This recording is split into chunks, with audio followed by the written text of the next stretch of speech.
శ్రీ శ్రవణ ఛానల్‌కి చిన్నారులందరికీ, శ్రోతలందరికీ కూడాను మరొక్కసారి స్వాగతం. ఈరోజు మనం 43 శ్లోకాన్ని 44 శ్లోకాన్ని చెప్పుకోబోతున్నాం. నిన్న కిరీటం గురించి చెప్పుకున్నాం.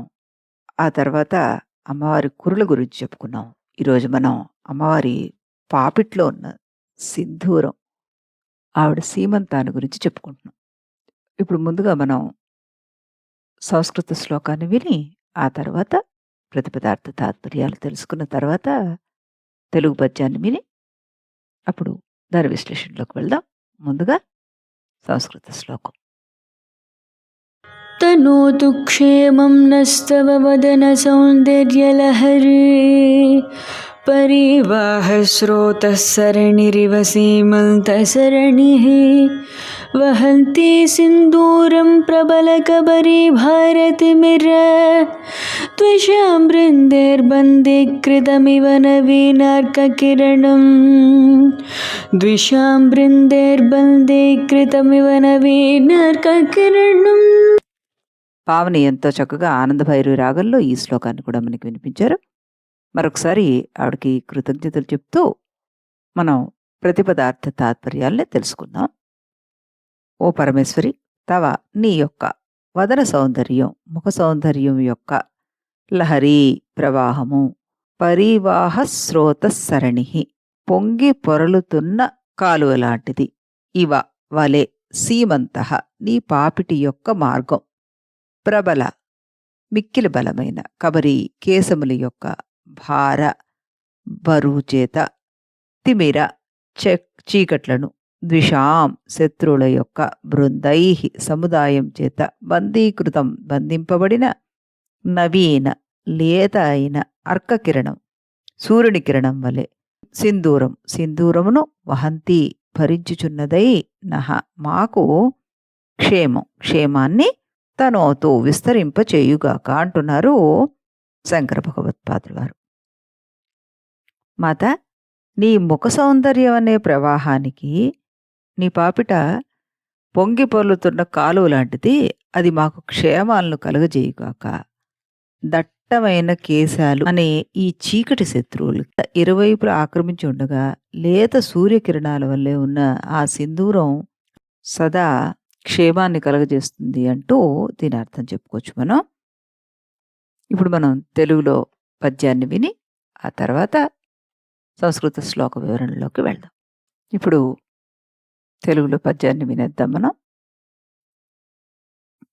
భారక చాంధకార పరిపంతులచే తుల చిక్కినట్టి బాలారుణ ధామరేఖవలెన్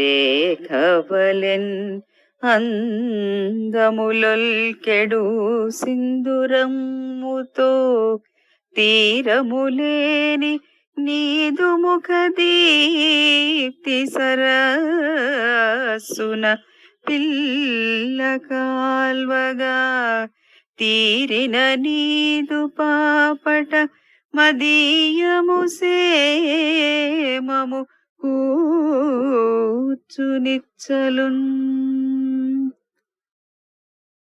అనురాధ గారు ఈ పద్యాన్ని ఎంతో చక్కగా పాడి మనకి వినిపించారు. ఇప్పుడు మనం దీని విశ్లేషణలోకి వెళ్దాం మనం. ఇక్కడ అమ్మవారి పాపిట ప్రసక్తి తీసుకొచ్చారు శంకరులు వారు.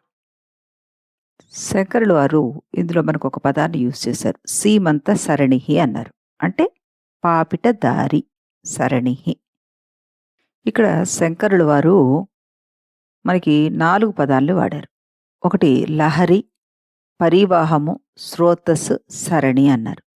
అయితే లహరి అంటే నీటిపై ఉండే తరంగం అని, పరివాహం అంటే ప్రవాహము అని, స్రోతస్సు అంటే పరివాహం అంతటి ఒరవడి లేనటువంటి కాలువ అని, పిల్ల కాలువ అని అర్థం తీసుకుంటే, ఈ సరణి అన్నదానికి అసలు ఏ వంకరలు లేనటువంటి స్ట్రెయిట్గా ప్రవహించేది అని అర్థం వస్తుంది. మరి అంబిక సీమంతం విషయంలో సరణి అన్న పదాన్ని వాడారు. అంటే ఒక నేరుగా ఉండే దారి అని వాడారు. ఈ నేరుగా ఉండే దారి అంటే గతి, మార్గాన్ని సూచిస్తుంది. ఇది ఏ మార్గాన్ని సూచిస్తోంది మనకి అంటే, అజ్ఞానం అనే అంధకారాన్ని తొలగించుకునే మార్గాన్ని సూచిస్తోంది ఆవిడ. ఆవిడ ముఖాన్ని చూడగానే మనకి ఆవిడ సీమంతం కనబడుతుంది. ఆవిడ సీమంతం కనబడగానే మన అజ్ఞానం అనే అంధకారం అంతా కూడాను తొలగిపోతుంది. ఇప్పుడు దీన్ని గనక మనం లలితా సహస్రనామంతోటి అన్వయపరుచుకుని చూస్తే, సద్గతిప్రద అన్న ఒక నామం మనకిక్కడ చక్కగా సరిపోతోంది. సత్ అంటే సత్యానికి సంబంధించింది. అయితే దీనికి ముందుగా మనం ఇదివరకు ఒక నామంలో శృతి సీమంత సింధూరి కృతపాదాబ్జధూళిక అంటూ చెప్పుకున్నాం. ఈ శృతులు ఆవిడకి సీమంతంలో రేఖ కింద మారాయి అన్నారు. ఎందుకన్నాం అలాగా అంటే, శివస్తుతిలో ఓ మాట చెప్పబడింది మనకి. ఏంటది? సర్వజ్ఞాః శ్రుతయోపియాః పరశివస్వప్రాణరూపాః ప్రియశృంగ గ్రాహికాయత్రపావృత ఇవ త్వాంనా ప్రజల్పంతి తాః అన్యానేవతు నేతి నేతి బహుశో వాచ నిషేధంచి చేత్కోణ్యస్త్వామిదమిత్త మిథ్యానువాదేతత్రాపి మాదృగ్జన అన్నారు. అంటే ఏమిటి ఇక్కడ చెప్తున్నారు? శివ, నీకు ప్రియమైన శృతులన్నీ కూడాను నిన్ను పూర్తిగా వర్ణించలేకుండా ఉన్నాయి. మిగిలినవన్నీ కూడాను ఇది కాదు, ఇది కాదు, నేతి నేతి అంటూ నిషేధ వాక్యాలు చెప్పబడ్డాయి. నీ సౌందర్యాన్ని వర్ణించడానికి, నీ గురించి చెప్పడానికి ప్రయత్నం చేసాయి కానీ, ఇది కాదు, ఇలా కాదు, అలా కాదు, ఇలా కాదు అంటూ అన్నీ నిషేధించబడ్డాయి. అటువంటి నిన్ను గురించి చెప్పడానికి నేనెంతటి వాణ్ణి అని శివస్తుతిలో మనకి చెప్పబడింది. అంటే వేదాలకు ఉపనిషత్తులకి కూడా అందనటువంటిది ఈ పరబ్రహ్మ, ఈ శుద్ధతత్వం. ఈ ఉపనిషత్తులు అంటేనే బ్రహ్మ విద్య. అవి మహావాక్యాల్లో పొందుపరచబడ్డాయి మనకి.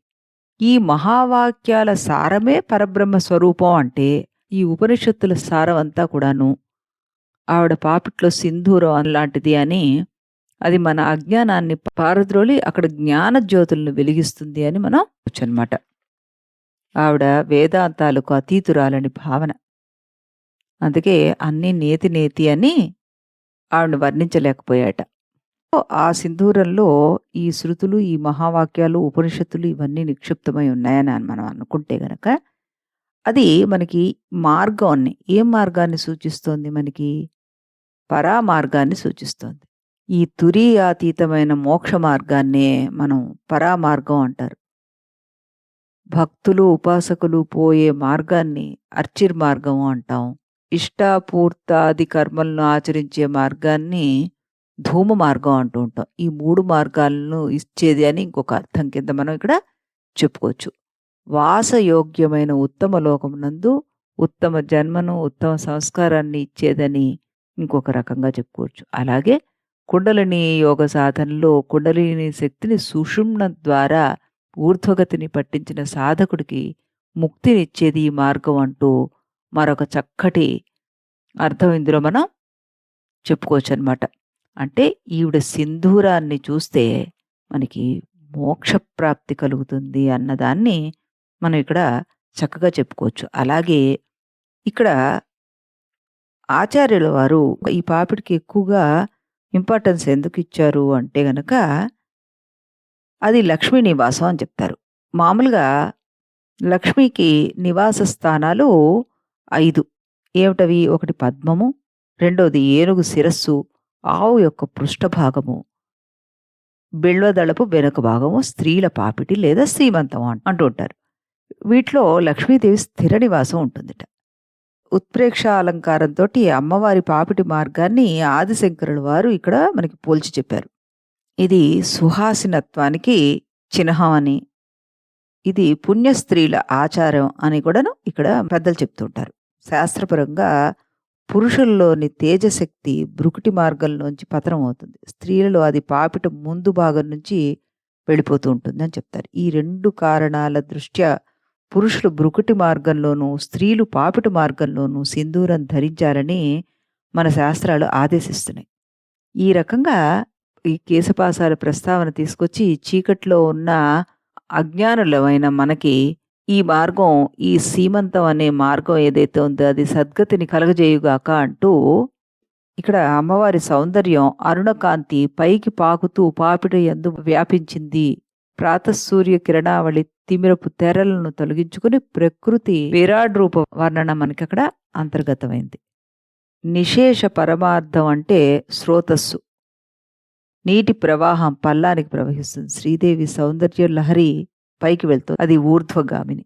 అంటే సమయాచారాన్ని ఆచరించేవారు దేవి కాంతిని సహస్రార ద్వాదశాంతం వరకు చూడగలరు అనే సూచన ఇందులో మనకు ఉందన్నమాట. ఈ శ్లోకానికి యంత్రం అష్టత్రిశూల సహిత సమచతురస్రం క్లీం బీజయుక్తమైనటువంటిది. ఇది ఎప్పుడు చెప్పుకున్నట్టుగానే మనం యంత్రాన్ని కానీ బీజాక్షరాన్ని కానీ ప్రాక్టీస్ చేయకూడదు, గురుముఖత నేర్చుకోవాలి. పెద్దలు ఏం చెప్తున్నారు అంటే ఈ శ్లోకం 44వ శ్లోకం సౌందర్యలహరిలోది పఠిస్తే మనకి బాధ నివృత్తి జరుగుతుంది అంటూ చెప్తున్నారనమాట.